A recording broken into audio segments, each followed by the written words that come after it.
알고 계셨나요? 페파피그의 밝은 색상 뒤에는 이상하고 무시하기 힘든 이론들이 있습니다. 오늘은 페파피그에 숨겨진 이론들을 소개하며 이로 인해 프로그램을 보는 시각이 달라질 수 있습니다. 현실 세계의 한 사실이 지금까지 나온 가장 기이한 페파피그 이론 중 하나로 이어졌습니다. 수지 양이 자신의 엄마의 클론이라면 어떨까요? 왜냐하면 실제로 돌리라는 이름의 복제 양이 있었기 때문입니다. 생각해보세요.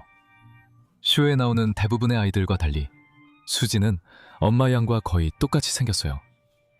얼굴도 같고 몸매도 같고 모든 게 똑같아요. 페파와 엄마드지 혹은 다른 아이들과 그들의 부모님을 비교해보면 항상 작은 차이점들이 있어요. 하지만 수지는 그냥 복사, 붙여넣기 수준이에요. 심지어 미래에서 에피소드에서 페파와 수지가 어른으로 등장할 때도 수지는 사실상 엄마의 복제품이라는 걸 볼 수 있어요. 더 흥미로운 점은 수지의 아버지가 한 번도 등장한 적이 없다는 거예요. 그리고 그뿐만 아니라 이 쇼에는 남자 양 캐릭터 자체가 전혀 없어요. 페파피그에는 대부분 가족이 뚜렷하게 등장해 이례적으로 느껴집니다. 또 수지와 엄마가 다른 나라로 이사하려는 에피소드도 있습니다. 쇼에서는 어디로 왜 이사 가는지 설명하지 않아요. 혹시 평범한 이유가 아니라 수지 양의 복제본을 만들기 위해 복제 연구소로 가는 것이라면요. 이때부터 이야기가 더 미쳐갑니다. 그 연구소가 미스 레빗이 비밀리에 운영하는 곳이라면요. 미스 레빗은 어디서나 JDK라니 거기서도 일할 수 있겠죠. 그렇다면 미스 레빗이 코트했을 양털을 어디서 구하는지 설명이 될 수도 있겠네요. 알고 계셨나요? 페파피그는 인류가 기후변화나 전염병으로 거의 멸종된 이후의 지구, 즉 포스트 아포칼립스 세계를 배경으로 하고 있습니다. 처음에는 이 말이 좀 미친 것처럼 들릴 수도 있지만 모든 증거를 보여드리고 나면 그렇게 이상하게 들리지 않을 겁니다. 페파피그 세계의 거의 모든 동물들은 우리와 마찬가지로 인간처럼 행동합니다.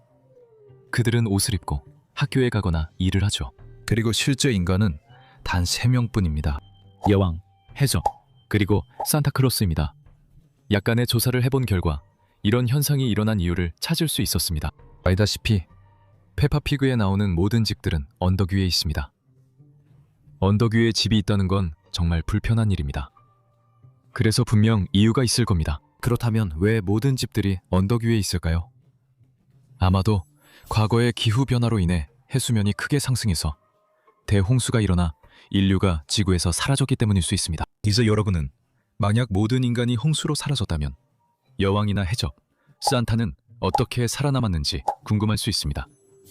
사실 그 이유는 꽤 간단합니다. 산타클로스는 북극에 살고 해적은 해적선에서 살았기 때문에 살아남았습니다. 그리고 여왕은 사실상 불멸에 가깝기 때문에 홍수는 그녀에게 아무런 문제가 되지 않습니다. 어쩌면 그래서 집들이 언덕 위에 지어져 있는 것일지도 모릅니다. 홍수로 인해 집 안으로 물이 들어오는 것을 막기 위해서 말이죠. 여러분은 이것이 인간의 사라짐에 관한 것이라 생각할 수 있습니다. 하지만 인간의 특성을 지닌 동물들은 어떨까요? 걱정 마세요. 설명도 준비되어 있습니다. 모든 동물들은 인간에게서 동물로 전형된 인수공통 바이러스 덕분에 인간 수준의 지능으로 진화하게 되었습니다. 모든 동물이 아니라 포유류와 일부 종에만 해당됩니다.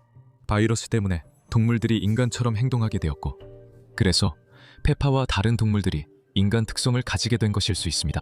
이제 페파피그에서 발견한 가장 소름 끼치는 디테일에 대해 이야기하겠습니다. 아시다시피 다양한 동물들이 조화롭게 살아갑니다. 하지만 모든 동물종들이 정말 평화롭게 사는지는 의문입니다. 소방차 에피소드에서 소름 끼치는 점을 발견했기 때문입니다. 여기서 우리는 아빠 피그와 그의 축구팀이 바비큐 모임을 하는 장면을 볼 수 있습니다. 바비큐에 있는 캐릭터들을 보면 채식주의자인 얼룩말, 토끼, 그리고 조랑말이 있다는 것을 알 수 있습니다. 하지만 그들 외에도 이 바비큐에는 미스터블과 물론 아빠 피그도 있습니다. 이 둘은 전 세계적으로 바비큐에서 가장 많이 사용되는 두 가지 고기, 즉 소고기와 돼지고기를 대표합니다. 이런 동물들로 구성된 그룹이 바비큐를 만든다면 어떨까요? 생각만 해도 불편하죠. 앞서 말한 세부 사항들은 초식 동물들의 바비큐에 관한 것이었습니다. 그런데 페파가 사는 마을의 육식 동물들은 어떨까요? 페파피그에서 우리를 흥미롭게 만든 또 다른 소름 끼치는 점은 포식자가 될 동물들이 페파피그 세계에서 어떻게 먹고 사는가 하는 것입니다. 예를 들어 조지가 아픈 에피소드에서 돼지 가족은 베어 박사님을 부릅니다. 그리고 모두가 알다시피 곰은 자연에서 가장 큰 육식동물 중 하나입니다. 이 경우 귀엽고 먹음직스러운 아기 돼지들로 가득한 집은 그에게 꽤나 좋은 기회일 것입니다. 하지만 그는 의사로서 모두가 이미 아는 조지가 추웠다는 말을 하러 돼지 가족집에 간 것뿐입니다. 곰 의사 외에도 우리는 아빠 돼지가 늑대 가족이 살집을 설계하는 책임을 맡았다는 것을 알 수 있습니다. 또한 이 에피소드에서는 세 마리 아기 돼지 이야기에서 늑대가 세 형제를 저녁 식사로 먹으려 했다는 언급이 나옵니다. 이 둘 외에도 우리는 페파가 사는 마을 동물원에서 일하는 사자와 악어를 잊을 수 없습니다. 우리는 모든 사람들 중에서 이런 사나운 동물들을 보고 무서워한 유일한 사람이 마담 가젤이었다는 것을 알게 되었습니다. 마담 가젤이 무서워한 이유는 다른 사람들이 모르는 이 포식자들에 대해 뭔가를 알기 때문일 수 있습니다. 그렇다면 이 동물들은 평소 무엇을 먹을까요? 채소를 먹는 걸까요? 하지만 그들이 채소와 과일만 먹거나 미스터 포테이토, 블루베리를 먹으면 다시 육식동물이 되나요? 이 프로그램은 가끔 헷갈려요. 무서운 이야기는 잠시 제쳐두고 페파피그에서 정말 이상한 점을 발견했어요. 왜 페파는 이렇게 못되게 행동할까요? 우리 대부분은 언젠가 페파가 정말 못되게 구는 모습을 본 적이 있습니다. 그리고 때로는 이 시리즈에서 가장 끔찍한 일들 중 일부가 바로 페파 자신에 의해 벌어지기도 하죠. 예를 들어 The Quarrel 에피소드에서 페파는 자신이 지고 있다는 이유만으로 어릴 때부터 알고 지낸 가장 친한 친구 수지쉽에게 카드게임에서 속임수를 썼다고 대놓고 비난합니다. 다시 말해 페파는 버릇없고 무엇보다도 심술궂은 아이이며 심지어 친구들에게도 그렇게 행동합니다. 페파는 가족들에게도 비슷하게 행동하는데 특히 조지가 주된 희생양입니다. 예를 들어 페파는 한 번 조지가 아픈 척한다고 비난한 적이 있고 조지가 아직 아기였을 때 거대한 눈덩이를 던지기도 했습니다. 그리고 한 에피소드에서는 장난감이 그렇게 많은데도 조지가 가지고 놀지 못하게 했습니다. 이런 일들은 일부에 불과합니다. 그렇다면 페파는 정말 무례한가요? 아니면 가끔 그런가요? 구글에서 빠르게 검색해보면 페파피그는 2004년에 출시되었으니 20년 동안 페파는 4살이었던 셈입니다. 페파피그에 대한 또 다른 이상한 점은 페파가 무려 20년 동안 4살이라는 사실입니다. 이에 대한 몇 가지 이론 중 하나는 각 에피소드가 하루를 의미한다고 제안합니다. 이 쇼가 300여 편의 에피소드를 가지고 있어 이 이론대로라면 페파의 세계에서는 쇼 시작 후 거의 1년이 지난 것입니다. 하지만 자세히 살펴보면 페파피그가 시작된 이후로 시리즈에서 6번의 크리스마스가 있었다는 사실을 알 수 있습니다. 크리스마스는 1년에 한 번만 기념되기 때문에 시리즈가 시작된 이후로 6년이 지났다고 볼 수 있습니다. 하지만 이렇게 되면 페파는 약 10살, 조지는 8살이 되어야 하는데 이는 우리가 쇼에서 보는 것과는 확실히 맞지 않습니다. 그렇다면 쇼의 캐릭터들은 항상 같은 나이일까요? 소름 돋는 디테일 중 하나는 할아버지와 할머니 피그 집에서 본 사진과 관련이 있습니다. 사실 그들이 할아버지 피그의 사무실에 컴퓨터를 설치하러 들어갔을 때 가구 위에 액자에 담긴 사진이 보입니다.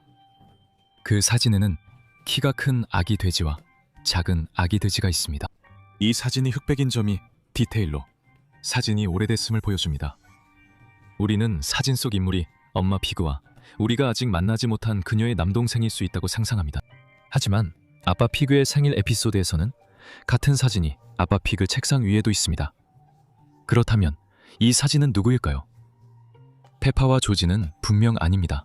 사진이 흑백이기 때문에 아마 80년대나 90년대 초반에 찍힌 것일 가능성이 높습니다. 왜 할아버지 피그와 아빠 피그가 둘 다 이 사진을 가지고 있을까요? 정말 미스터리입니다. 또 아빠 피그의 부모님은 어디 계신 걸까요? 지금까지 이 시리즈에서 그분들은 등장하거나 언급된 적이 없습니다. 왜일까요? 일부는 엄마 피그와 아빠 피그가 아빠 피그의 부모님과 사이가 좋지 않아 대화하지 않는다고 말합니다. 만약 이게 이유라면 아빠 피그 형제 집에서 그 얘기를 들었거나 봤어야 하죠. 하지만 아빠 피그의 형제도 부모님을 언급한 적이 없습니다. 그럼 아빠 피그 부모님의 미스터리는 뭘까요? 페파의 세계에 익숙하다면 이 시리즈에서 두 번째로 자주 등장하는 생명체가 채소들이란 걸 알 거예요. 이 채소들 역시 큰 미스터리입니다. 쇼 전반에 걸쳐 우리는 미스터 포테이토, 슈퍼 포테이토, 당근, 블루베리 등과 같은 말하는 채소들을 봐왔어요. 하지만 이상한 점은 그게 전부가 아닙니다. 바로 이 채소들이 아이들에게 채소를 먹으라고 말한다는 사실입니다. 페파가 미스터 포테이토 쇼를 보는 에피소드에서 미스터 포테이토가 아이들에게 채소를 먹으라고 합니다. 이는 아빠 피그와 엄마 피그가 다른 아이들에게 베이컨이나 햄을 권하는 것과 비슷합니다. 채소가 아이들에게 채소를 먹으라고 말하는 거죠. 이건 웃기지만 한편으로 으스스해요. 다음에 페파피그를 볼 땐 겉으로 보이는 것보다 더 많은 일이 있을 수 있다는 걸 기억하세요. 이런 이론이 재미있었다면 영상에 좋아요를 눌러주세요. 그리고 언제나처럼 다음 영상에서 모두 다시 만나요.